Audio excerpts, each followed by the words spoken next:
Welcome to Her Real Estate Journey, the podcast where we celebrate and empower women in real estate. I'm your host, Lisa Dillon. Each week, we'll delve into their journeys from the struggles they've faced to the glories they've achieved. Our guests are rock star women agents who are sharing their experiences, insights, and advice to help you succeed in your own real estate career. Whether you're a seasoned professional or just starting out, this podcast is for you. Together, we'll explore the highs and lows of the real estate industry, learn from each other's experiences, and build a supportive community of women who are making their mark. Thank you for joining me on this journey. Let's get started. We are here today with Jan Kimbrough Miller. She's from Western Colorado. And welcome, Jan. I'm just excited to have you. Thank you so much for joining us. Thanks for having me. I super appreciate it. Awesome. Well, I just kind of tell us a little bit about how you got started first in real estate and just an overview of your journey. Okay. All right. So how I got started, well, like a lot of agents, real estate is my second career. So I was in the medical field before, and it was just, honestly, it was divine intervention. I had been in the medical field for almost 20 years, and my brother had been in the pharmaceuticals, and he got into real estate, and he was doing just like a booming business, but realized he didn't have any business training. He had incredible sales training, no business training. So he just called me out of the blue one day thinking, oh, this is never going to happen. But Jan, why don't you sell your businesses and your clinics and come to work with me as my assistant? And I was going through some stuff in my life at the same time. And I thought, well, sure. I'm scared. I was really scared because it was a sales job, and that was not how I perceived myself. So, but at any rate, the timing was perfect. I was kind of sick of some of the stuff. It was just when managed care was coming into healthcare, and insurance companies were telling you what to do with your patients and all the stuff. So I'm like, oh, this is a good time to get out of this, make a switch. So that's what I did. So that was about 18 years ago. I came to work as his assistant, did that, got him organized, structured before I got my licensed, I don't know, a year later or whatever. And we started hiring people. So that's awesome. Yeah. Yes. Okay, so about 18 years and haven't looked back. No, actually, I've been so thankful because real estate has all of the great things that I loved about taking care of patients. It has problem solving and working with people, but it doesn't have all the negative stuff or whatever. I mean, although it's got its own stuff, I did not see myself as a salesperson. You know what I mean? So it has its own scariness, but it has been great. That's awesome. I don't really think of that as sales. I kind of think of it more like a matchmaker / psychiatrist. Well, that is more what it is. Yes, but in my mind, how the stereotype of a realtor or, it is a salesperson. And, you go to these coaching things, and I went to coaching things, and they'd be like giving all these examples of what you're supposed to say, have the people sit in the furniture in the living room and say this and that. It's just like, wait a minute, that is just never going to be me. That's not how I am. But what I quickly learned is you don't need to do that to do a really high volume or do whatever amount of sales you decide that you want to do. You don't have to be that stereotypical sales personality. So, which I was very thankful for. I'm not like that either. So that's good. We're on the same page. Yes. So what's your average price point where you're at now, where you live? It's around 400. Okay. Yeah. So it's, it's one of the least expensive parts of Colorado, and our market is small. It's about 150,000 catchment. So it's a relatively small market that we do a high volume in a small market. That's awesome. Okay. So my market is more like 175, 200. Oh my gosh. Yes. And I do a lot that's higher than that, but our first time home buyer is around that 175. Mm-hmm. So, well, yeah. I talk to these people, the other parts of Colorado, Aspen and Telluride, Boulder, where their median home sale is, a couple $1 million. It's like, okay, Right. that's not the same. No, Not the same. totally not. Yeah. Oh my gosh. Well, so along the way, so now about how many, what's your volume that you're closing now about? Um, so, uh, so, I'm part of a team. So I'll talk Okay. for myself and my assistant, just so we Yes. kind of run our individual things. I do anywhere from 35 million to 70 million, just kind of depends Wow. on, you know, my highest year was 70 a couple of years ago. This year I'll be somewhere around 36 million, 37 million, or That's 2024. So that is awesome. yeah, I would have to sell like 3 million houses to get to that yeah. I mean, where I am. it still takes a lot of It volume, but you're does. right. It definitely helps to have a 400 price point instead of a 200, Yes, median price. So absolutely. All right. So going back, I like to add good content as far as for new agents as well as experienced agents. So mhm, just kind of keep that in your mind. yeah. If you were to start over today, what would you do? How would you get ramped up quickly?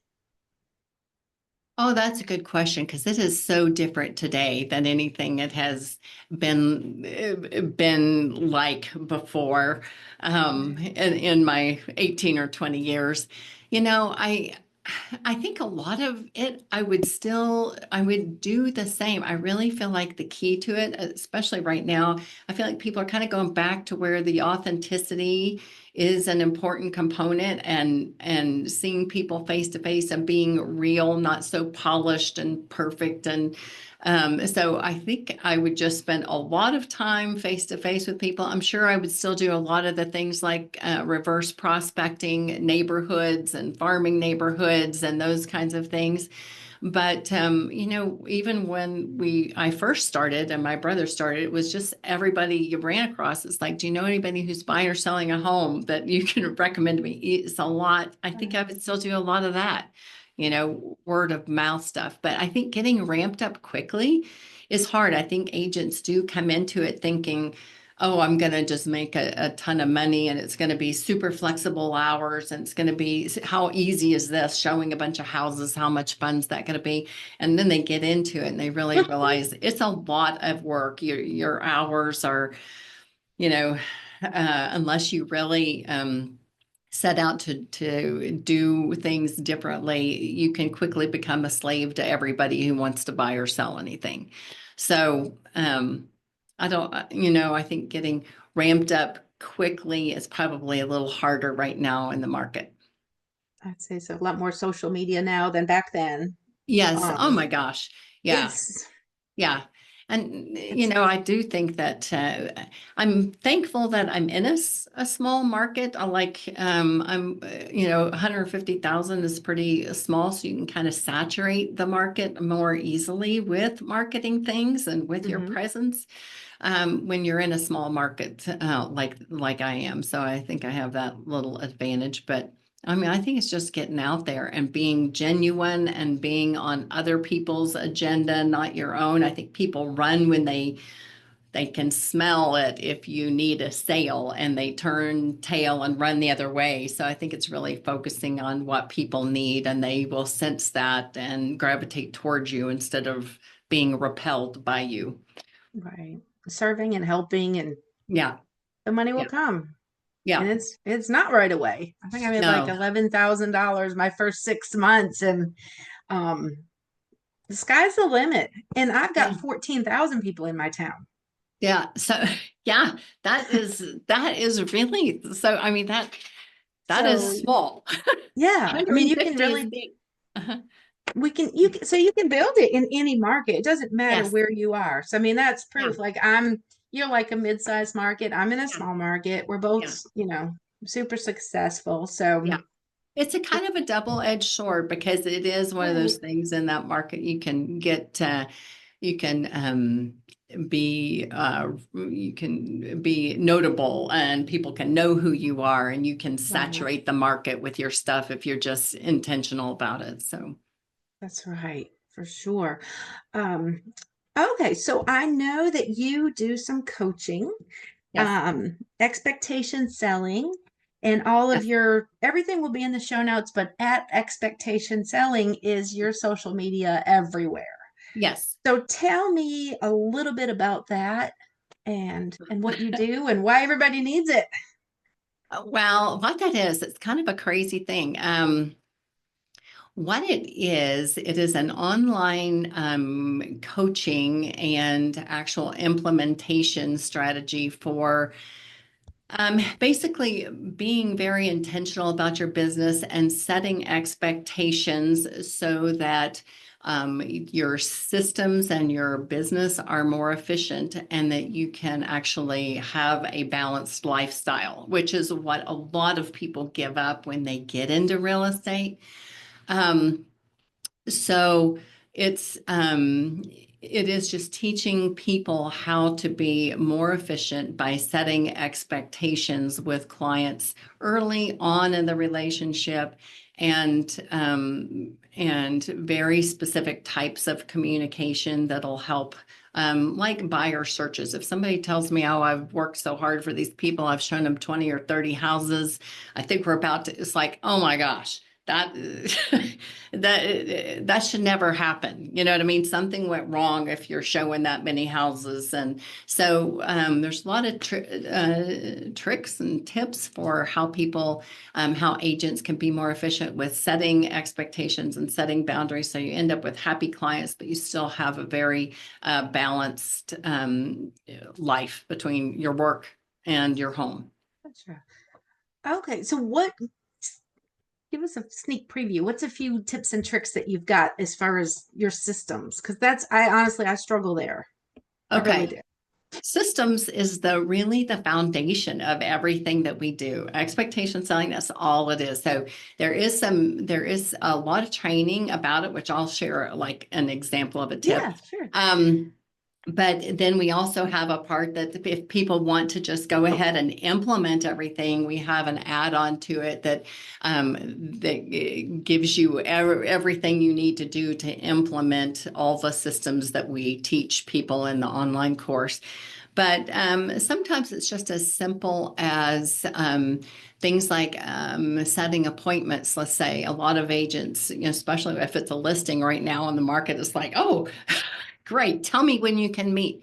Well, it's like, okay, that's a bad start, because tell me when you can meet just leaves it totally open. So it's just going back to things like, okay, I can meet Wednesday morning or Thursday afternoon. Which of those works best for you? And just giving two choices, either of which you can live with, and then you kind of work it around the schedule that you would like to keep, so that you can preserve your family life while still getting the appointment and appearing flexible and accommodating. Does that make Flexible, sense? accommodating, but still busy. Yes, Because you exactly. sure don't You want to don't, look like, oh, just no, pick I'm any ready to day of jump the out of my week. seat. Yes, it's like No. that's a bad, you know, and I think a lot of agents are not good about setting expectations, and that's where people, you know, people get dissatisfied, or you come up with chaos and those fire drills and these late night phone calls with people asking about their house sale or whatever, because the expectations weren't set early on in the relationship. And once agents understand how to set those boundaries and then maintain them, a lot of, you can eliminate probably 95% of the chaos that happens, that agents, the stereotypical agents, always putting out fires and answering phone calls and emails and text messages at all hours.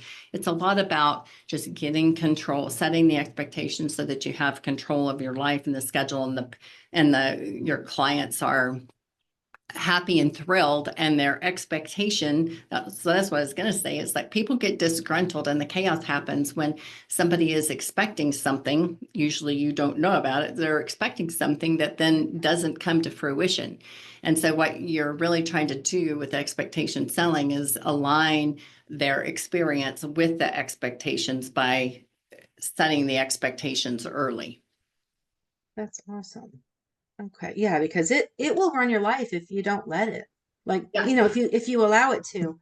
I Yes. know I was getting phone calls at like 3 o'clock in the morning. This is insane. So I do not disturb. That's my one little thing. Do not disturb from 9:30 p.m. to 7:30 a.m. They shouldn't be Yeah. calling me at that point, and I'm not going to get it.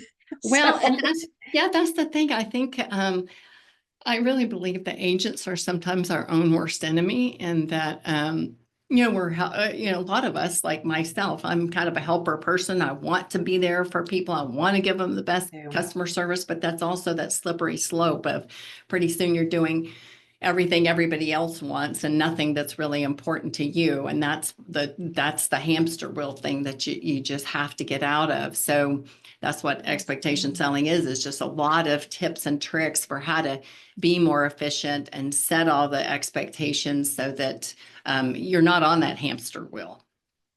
absolutely. I need to check that out a little bit more because that might be what I need in my life.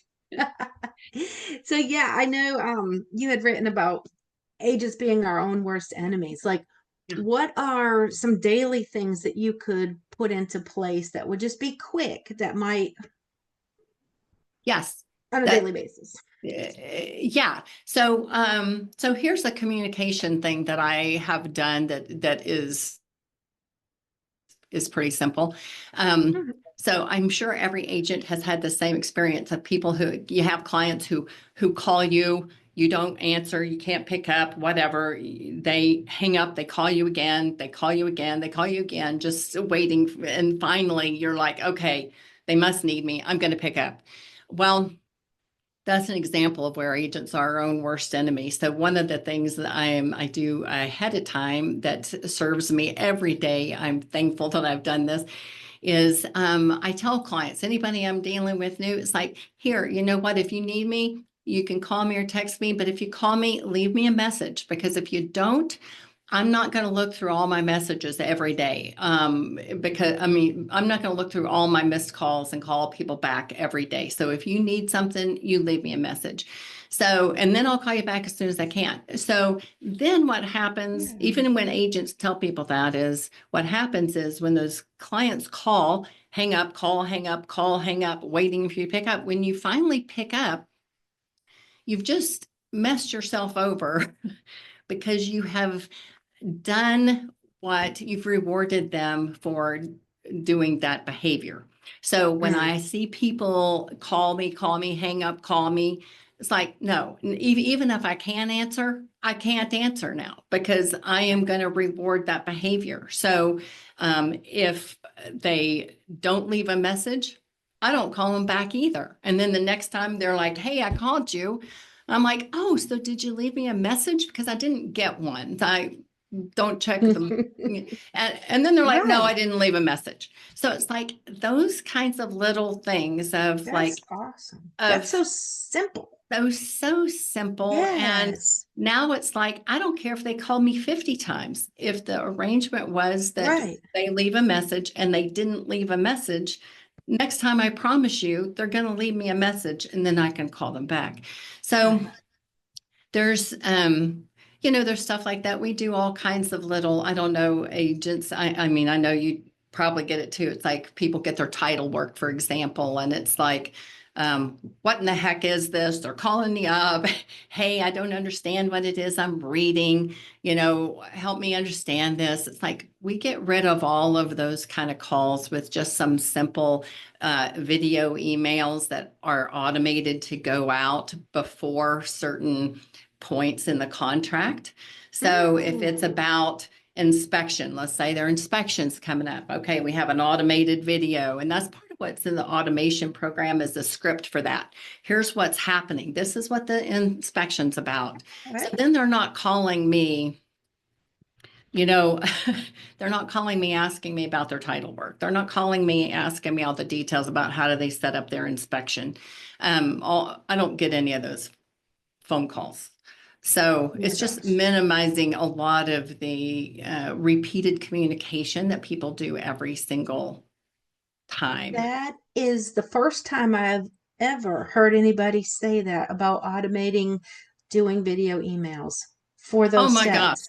Oh my it'll gosh. change your life. I get that from the lender. This is Uh-huh. the next step in the process, but I've Uh-huh. never heard of an agent doing that.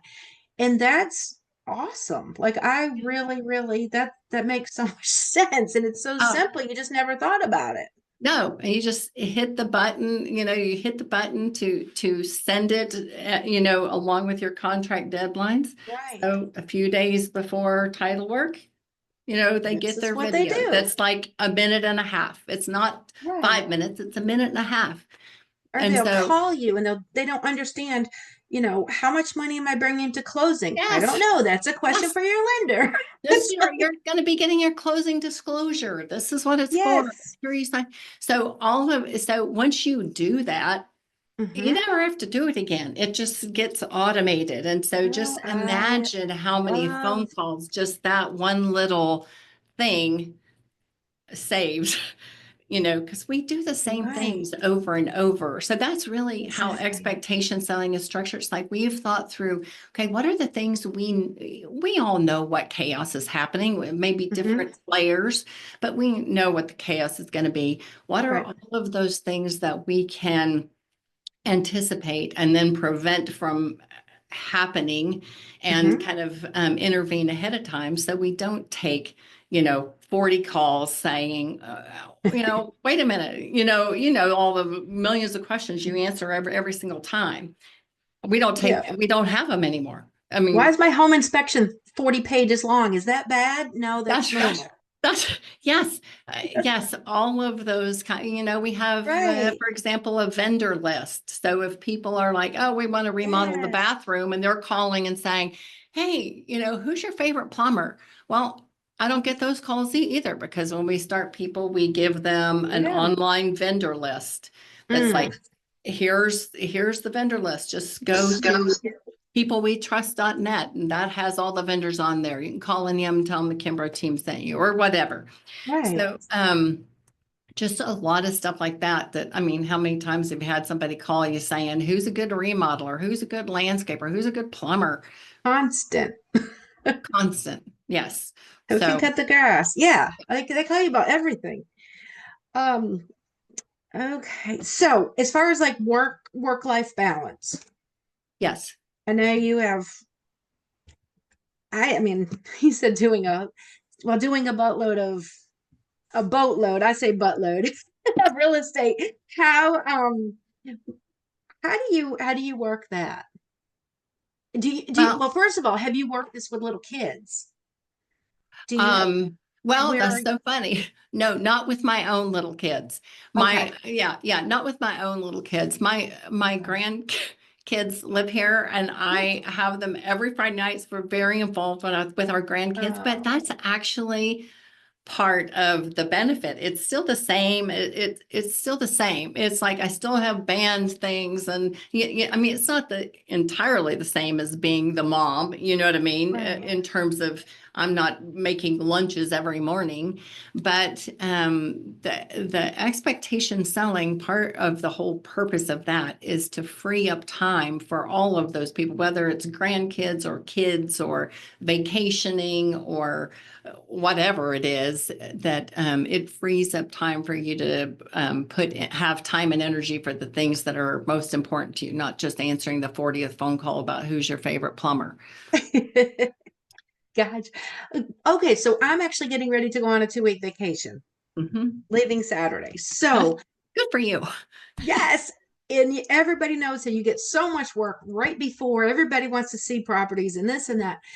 What would you say? What could you put into place simply to let your people know that you're gone, that they're not going to be neglected, but I'm also not going to work on my vacation every minute of the day. I'll check in Yeah, maybe 30 minutes here and there. That's it. yeah. So So what I do is I set some times that I tell them I am going to be paying attention to my email and messages at these two times every day. I'm Okay. not going to be tethered to my phone. I'm not Nope. going to be tethered to my computer.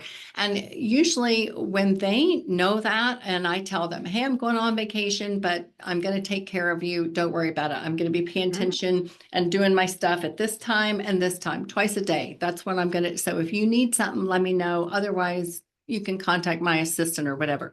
9 times out of 10, people will be like, oh, you're going on vacation? Great. That's wonderful. I'm going to try not to bother you. Well, that's also kind of scary because you don't want them to go to the agent next door. So I Right. always let them know, yes, there are dependable times.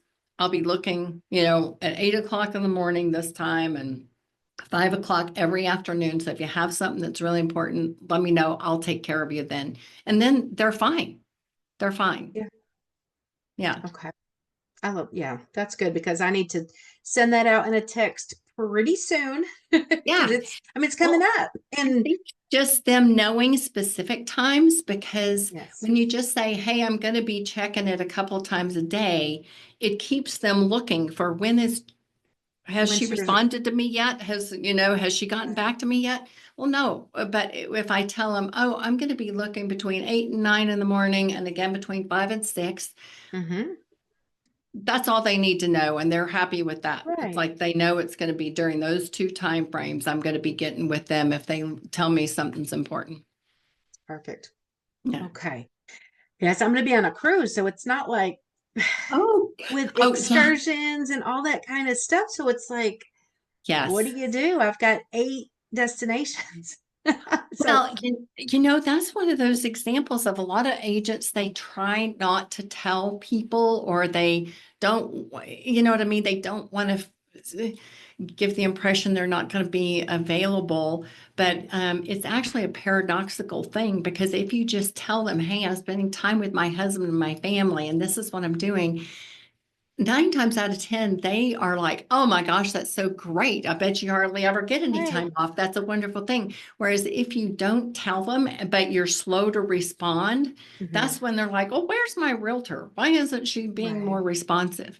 So you can actually get a lot more mileage out of just telling them and creating the formula for how you're going to communicate than if you right. don't. That's great. Now, as far as putting your system into place, how long of a process is that?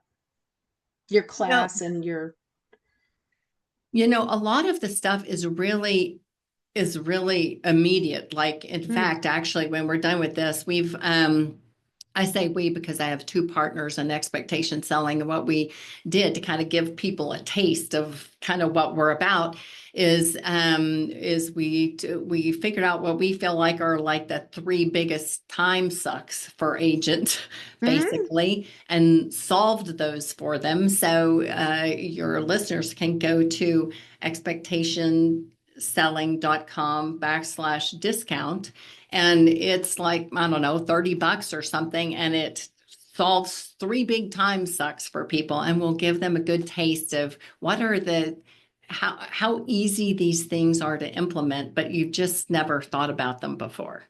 that is what a deal that is.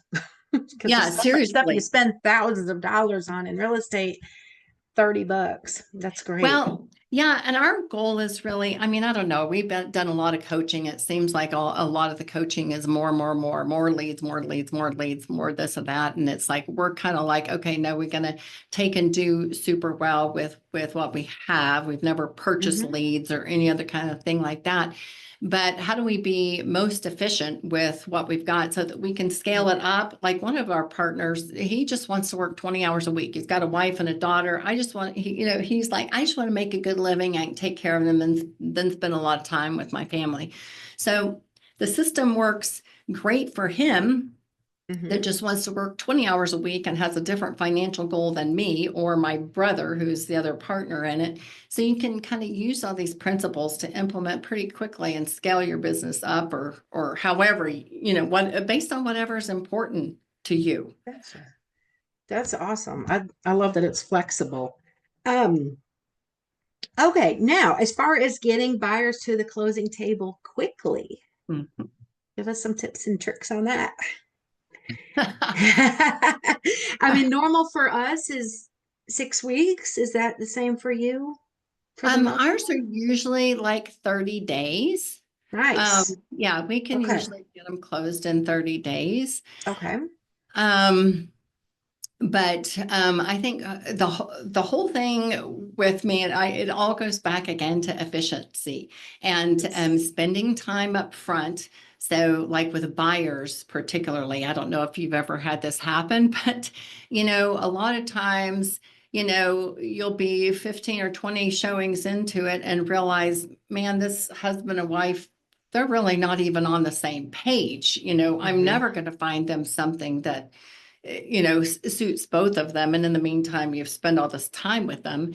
So it's a lot of the training is about that, like the initial appointment. What questions are you asking? How are you asking them to get to the heart of what it is that, how to get them together on the same page and give you a good understanding of what they need so that you can be surgical in the approach to finding their home. So that's where a lot of time gets wasted is people just saying, oh, what's your criteria? Yeah, 3 bedrooms, 2 bath, you want to be in this part of town. And then here's a search. I've set you up on this search. You tell me what you want to see. I bet you I bet you 80% of the time, my people are buying things that I found for them. I said, hey, you know what? I heard you. I know what you want. I think we need to go look at this. Instead Hmm. of just letting them, or, Aunt Susie lives in the neighborhood, and she said a house has come up for sale. We got to go see it. When can you go show us? Well, it's like, no, we need to implement some things on the front end that, kind of make the looking for a house efficient.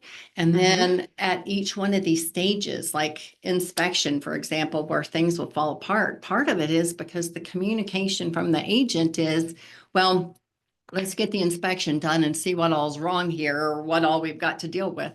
Well, no, that could be presented so differently so that they are not looking for everything wrong. What they need to be looking for are deal Right. breakers, Right. not caulk and paint, nor the shrubs too close to the foundation. And we're looking for deal breakers. And so when Right. agents can be intentional about setting the buyer's expectation for what is the inspection really about? What am I looking for? Um, and you make that expectation, we're looking for deal breakers. That Right. totally changes your opportunity to get past the inspection process and actually get it to closing instead of allowing it to fall apart because your buyer didn't understand. You know what I mean? The goal isn't to Right. have the seller fix every little detail that's wrong and make it like a brand new house. You know what I mean? No. And it's usually the worst old ones. They want everything fixed and they Yeah. expect something perfect. And I'm like, oh my Yes, gosh. or I left my last house perfect, and that's what I think I should be getting. Well, it's like, well, No, not everybody that's right. does that. That's right. Oh my gosh. How do you do more with less? So it it is putting into place these systems. So more with less. A good example is those videos I was telling you about. I love that. Is that is really less. It's less of my time. It took me one time to create my scripts, to Hmm. do my videos. And what that lets me do is get all of my transactions through all of those stages without having to have the same conversations 50 times. Over and So over. that's a really good example of how we help people figure out how do you do more with less. Because if I'm not on the phone answering all the same questions 50 times, one, I'm not fried out. Two, I have time to go be creating more business um, or doing other things that I want to be doing. Gotcha. So, and then how do how do you best deal with demanding clients? I know you said that I just I just dealt with probably the worst client I've ever had. He did not want to get a home inspection. He said I was his eyes and ears, and it was an absolute nightmare. And he even wanted me to take his wife grocery shopping. Oh An my, hour, and they live in the house is an hour away. I was like, absolutely not. And it, yeah, and it got verbally abusive, and so many times I had to tell him, look, be nice. You're not going to speak to me like yeah, this. I had to over and over set, yeah. this is what I expect from you. Yes, you're my client. Mhm. I've never had to be so forceful with anybody in my entire life as far as a client, but Yeah. and I did set those expectations. I feel like I did, and Uh-huh. he just pushed me to my limit. Well, I think that there are those, even in our expectation selling training, it is there are just Whew. people who will not respect your boundaries and your expectation. And that's where it's just like at some point, I mean, I have fired a very few people, but I have fired them because it's just like I'm not going to do this because the danger is you think you can repair it or kind of limp through it or whatever, and you get so much invested, so much time and energy invested in them that you feel like, oh, I can't get out now because maybe the next house is the perfect one, and then I'll get paid at the end. Well, it's like, no, it's going to be a miserable nightmare. Just cut the losses when you see that this isn't a fit. I think sometimes you have to do that because some people just are really not going to respect those. But I have found that probably, I mean, 99 times out of 100, people will respect those boundaries if they're really set clearly at the very first. That's where I really don't skim over the first interaction. I mean, the last people I met with were like, we've been in marriage therapy before, and this is better than that was. But it was just because it's like, that's how intentional the communication has to be. And for to make sure that they comply with how it's going to have to work. So, but you may have just had one of those that's just like that guy wasn't going to respect you, and Mhm. was just going to push, no matter. So, did you close it or what did I you did. see? I showed one house, it closed 2 weeks later, Oh, and it's over. oh, Hallelujah. oh, that's Then he good. called me That's four good. times 2 days ago, and I left him a voicemail, and he doesn't return my call. And I'm like, good. So That's right. That's right. Yeah. thank you. Hey, you did more than I would have done if you left them for It was, voicemail. he called me 4 times. Oh my gosh. Yeah. Well, I think that that is one of those things that it's like the clients who just keep calling, calling, calling and get more demanding.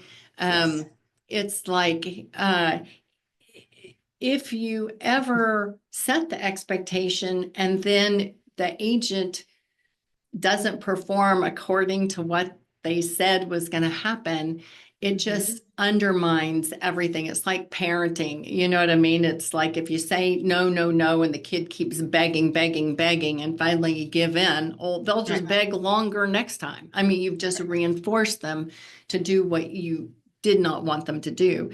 And it's very much the same.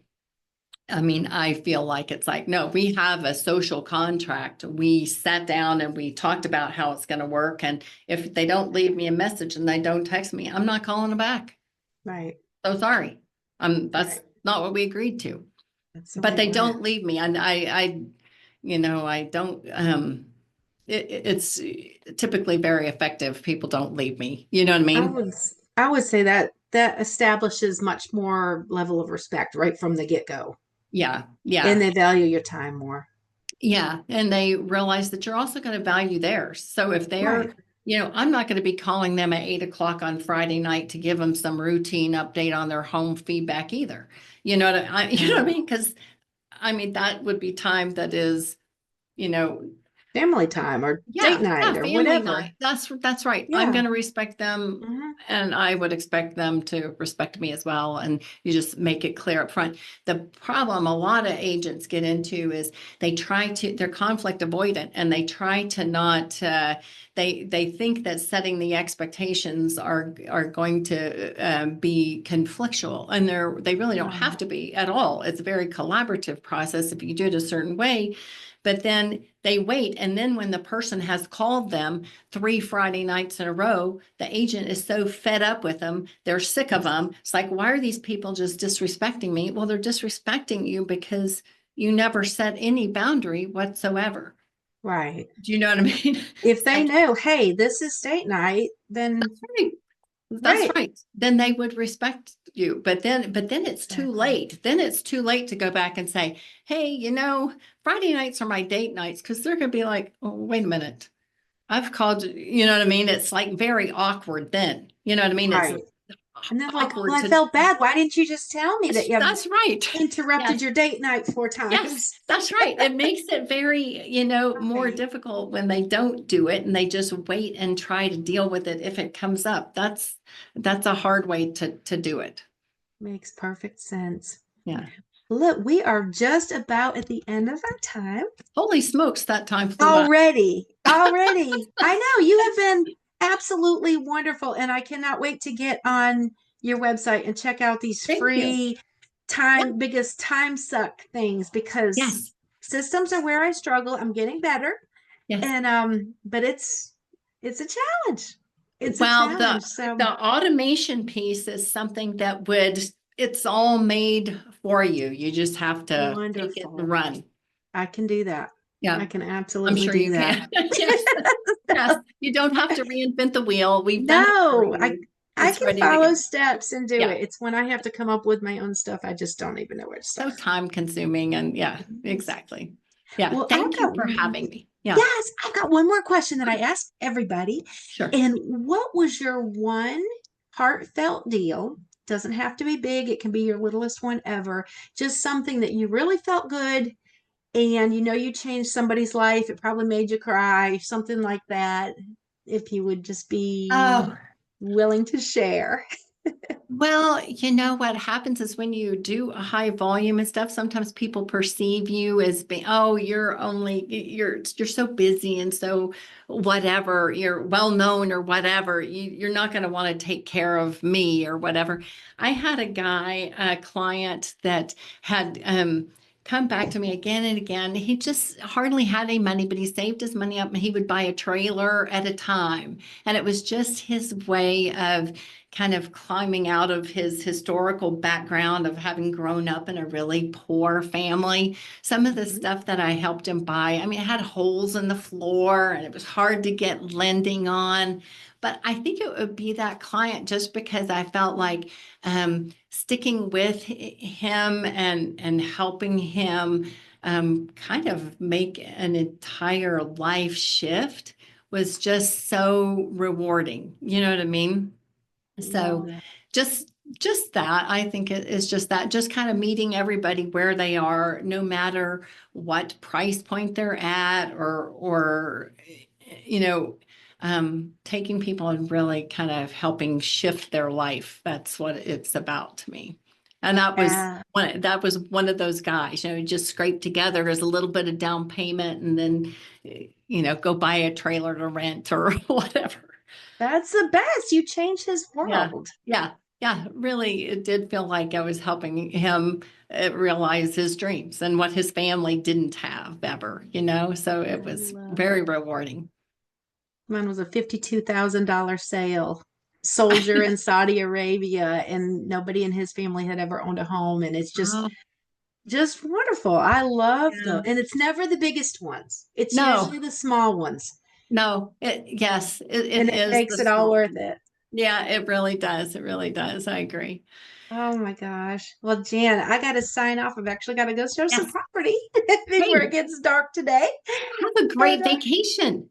Thank you so much, Jan. I'm so looking forward to it. Thanks for listening to Her Real Estate Journey. I hope you're inspired to conquer your own real estate path. If you enjoyed this episode, subscribe, rate, and leave a review. Follow us on social media for updates and more stories. Until next time, keep shining and make your mark. I'm Lisa Dillon, and this is Her Real Estate Journey.